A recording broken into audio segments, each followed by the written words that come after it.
जय श्री कृष्णा। प्रिय दर्शकों, भाई और बहनों, अष्ट चर्चा में आपका स्वागत है। मेरा आपको सादर नमस्कार।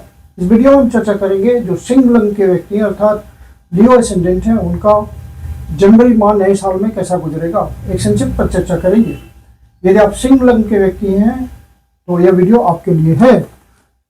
यह प्रथम भाव है, इसमें 5 नंबर लिखा हुआ है अर्थात एक सिंह लग्न की कुंडली को इंडिकेट करता है। 1 जनवरी को जो गोचरीय परिस्थितियां वो आपकी कुंडली पर दिखाया हुआ है। जो धीमे चलने वाले ग्रह हैं वो यथावत स्थिति बनाए हुए हैं। राहु देवता सप्तम भाव पे गोचर कर रहे हैं, केतु देवता प्रथम भाव पे गोचर कर रहे हैं, बृहस्पति देवता 11वें भाव पे गोचर कर रहे हैं और शनि देवता 8वें भाव पे गोचर कर रहे हैं। तो इनकी स्थिति में कोई परिवर्तन नहीं है।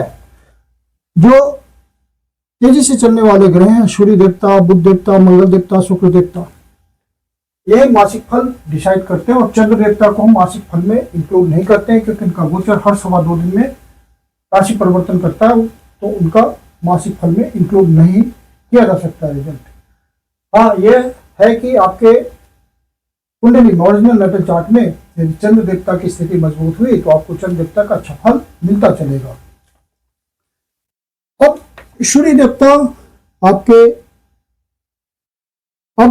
आपका इंपॉर्टेंट जो हो रहा है अगले महीने का गोचर जनवरी का 5वां भाव और 6वां भाव, ये बहुत ज्यादा इंपॉर्टेंट हो रहा है क्योंकि जो तेजी से चलने वाले सारे ग्रह पंचम भाव पे ही हैं।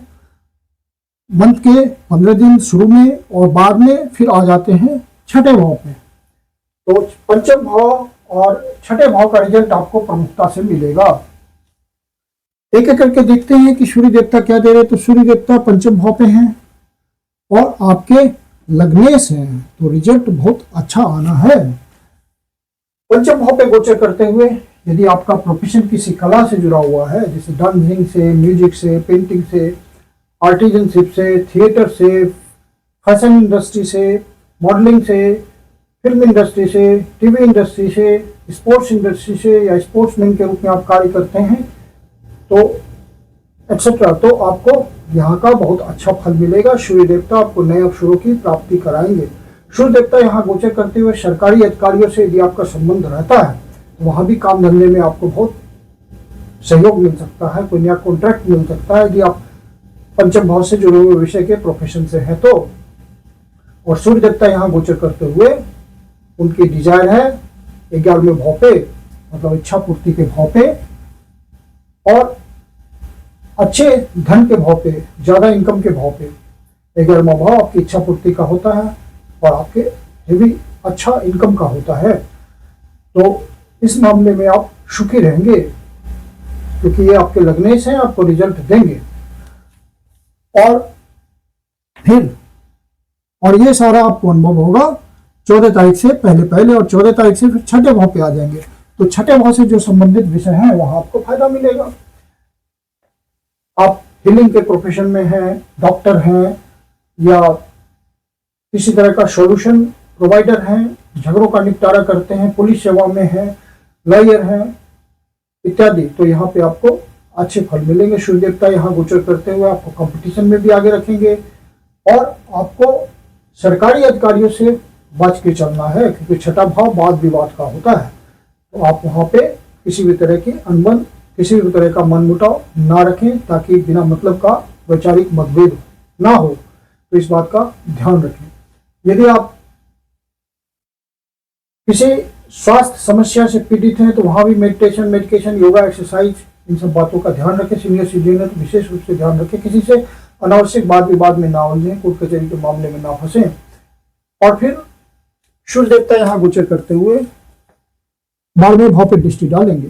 तो जो 12वें भाव से संबंधित कर्म है, जैसे एक्सपोर्ट इंपोर्ट का धंधा है या बाहर से आप किसी तरह का आर्थिक उपार्जन करते हैं, आपकी कंपनी बाहर चलती है, बाहर मीटिंग्स लेने जाते हैं, बाहर आपके प्रोजेक्ट चलते हैं, तो इन सब बातों में सूर्य देवता आपको मदद करेंगे। बाहर जाने के लिए आप ट्राई कर रहे हैं तो वहां भी मदद करेंगे। आपका खर्चा करवा सकते हैं, इन्वेस्टमेंट करा सकते हैं, आपके प्रोफेशन पे, आपके स्वास्थ्य संबंधी बातों पे खर्च करा सकते हैं, हॉस्पिटल के थ्रू आपका खर्चा हो सकता है। अब बुध देवता आपके पंचम भाव पे गोचर कर रहे हैं, तो पंचम भाव के जो विषय हमने बताया उससे संबंधित बातों में आपको नए अवसरों की प्राप्ति होगी। बुध देवता आपके धन भाव के स्वामी हैं और लाभ भाव के स्वामी है, तो निश्चित रूप से आपको फायदा पहुंचाएंगे। आपको नए अवसरों की प्राप्ति होगी, अच्छे धन की प्राप्ति होगी, नए कॉन्ट्रैक्ट्स मिलेंगे इन सब बातों में, और धन का संचय करने में आप सफल हो पाएंगे क्योंकि धन भाव के स्वामी हैं। अच्छे धन की प्राप्ति होगी तभी धन संचय होगा। और कुटुंबजनों से आपको अच्छा सहयोग भी मिल सकता है, माता पिता परिवारजनों से सहयोग मिल सकता है। वाणी आपकी समय और अवसर के अनुसार वाली हो जाएगी, कहाँ पे अवसर पकड़ना है, कहाँ पे अवसर छोड़ना है, ये सब आप बिजनेस वाली बातें समझ पाएंगे, बिजनेस माइंडेड हो पाएंगे, क्योंकि बुध देवता व्यापार के कारक होते हैं ज्योतिष में। और बुध देवता फिर यहाँ से निकल करके 17 तारीख को आपके छठे भाव पे गोचर करेंगे, तो छठे भाव से संबंधित जो विषय है वहां आपको फायदा मिलेगा, वहां नए अवसरों की प्राप्ति होगी। और इस भाव से आपको धन की प्राप्ति होगी, इस भाव से आपको लाभ की प्राप्ति होगी। तो जो भी आप नौकरी करने वाले 9 to 5 उनको कुछ नए अवसरों की प्राप्ति हो सकती है। किसी भी तरह का जॉब होगा वहां वो कुछ असाइनमेंट पा सकते हैं, कुछ पोस्टिंग पा सकते हैं, इस तरह की बात होगी, और वो कुछ ज्यादा धन कमा सकते हैं अपने लिए, अपनी इच्छा पूर्ति कर सकते हैं। तो बुध देवता इस तरह का छठे भाव पे गोचर करते हुए आपको फल देंगे। और अनावश्यक किसी से वाद विवाद में नहीं उलझना, पब्लिक के बीच नहीं फंसना है बिना मतलब का। और बाकी जो निगेटिव बातें हैं छठे भाव की वहां पे ध्यान रखें। फिर हम बात करते हैं मंगल देवता की। तो मंगल देवता आपके शुभ भाव के स्वामी हैं और भाग्य भाव के स्वामी हैं, आपके लिए विशेष योग कारक हैं, विशेष फल देने वाले हैं, क्योंकि केंद्र भाव के और त्रिकोण भाव के स्वामी होते हैं और त्रिकोण में बैठे हुए हैं, लक्ष्मी स्थान में बैठे हुए हैं, तो आपको निश्चित रूप से ये भी अच्छा फल देंगे योग कारक होने की वजह से। और मंगल देवता आपको सुख साधनों पे खर्च करा के सुख में वृद्धि कर सकते हैं। और यदि आप किसान भाई हैं तो कृषि कर्मों से आपको ज्यादा आय की प्राप्ति होगी और पूर्व पुण्याज का फल मिलेगा आपको। पूर्व पुण्याज के रिटर्न को देंगे मंगल देवता, और साथ में आपकी एनर्जी इन्वेस्ट होगी यहाँ पे। कोई लंबी यात्रा हो सकती है, कोई धार्मिक यात्रा हो सकती है, हायर एजुकेशन के लिए आप ट्राई कर सकते हैं, वहां सफलता मिल सकती है। और तीर्थाटन का भी संयोग बन सकता है, वहां आपकी एनर्जी लग सकती है।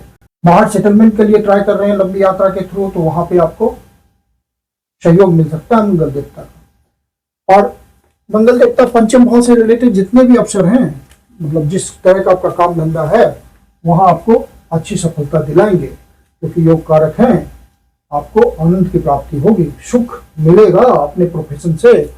और फिर मंगल देवता 16 तारीख से आ जाएंगे छठे भाव पे। तो छठे भाव वाले प्रोफेशन की बात आपको फले फूलेगी, नौकरी में आप तरक्की करेंगे, बिजनेसमैन है कंपटीशन में आगे रहेंगे, मंगल देवता आपको आगे रखेंगे। तो ये सब बातें मंगल देवता की पॉजिटिव बात है, योग कारक है ना, तो आपको हमेशा पॉजिटिव रिजल्ट देंगे। तो आपको अच्छा फल मिलता चलेगा मंगल देवता का भी। और फिर उसी तरह शुक्र देवता भी 13 तारीख से पहले पहले पंचम भाव पे हैं और आपके कर्म भाव के स्वामी हैं और प्रयास भाव के स्वामी हैं। तो कर्म भाव प्रयास भाव का आपको फल मिलेगा। अब पंचम भाव छठे भाव, अब पंचम भाव से संबंधित विषय से संबंधित, अब पंचम भाव से संबंधित विषय से आपका संबंधित आपका प्रोफेशन है, तो वहां आप प्रयास करेंगे तो आपको सफलता मिलेगी, अच्छे अवसरों की प्राप्ति होगी, नए कॉन्ट्रैक्ट मिलेंगे, अच्छे धन की प्राप्ति होगी। और शुक्र, चूंकि पंचम भाव होता ही है शुक्र देवता के विषयों का मेनली, क्योंकि कला का भाव है ये, तो आपको शुक्र देवता यहाँ बहुत अच्छे फल देंगे। उनके विषय से संबंधित आपका व्यापार है, ग्लैमर से रिलेटेड, आर्ट से रिलेटेड, तो वहाँ आपको अच्छी सफलता मिलेगी। और यदि आप इन्वेस्टमेंट के काम में, मतलब शेयर मार्केट के धंधे में हैं या बेट लगाते हैं, तो वहां भी आपको अच्छी सफलता देंगे। प्यार, लव अफेयर आपका पहले से चल रहा है, तो वहां शुक्र देवता आपको सहयोग करेंगे, उसमें प्रगाढ़ता लाएंगे। और फिर शुक्र देवता 13 तारीख को आ जाएंगे छठे भाव पे, तो छठे भाव के विषयों के फल देंगे आपको। यहाँ का प्रोफेशन आपका मजबूत होगा, जो भी प्रयास करेंगे आप अपने प्रोफेशन में, उसमें साकार रूप लेगा वो, मतलब अच्छे फल आएंगे। और साथ में कर्म सुदृढ़ होगा, सीनियर्स आपको आइडेंटिफाई करेंगे, जूनियर सपोर्ट करेंगे, कोई प्रमोशन पोस्टिंग वगैरह मिल सकता है आपको।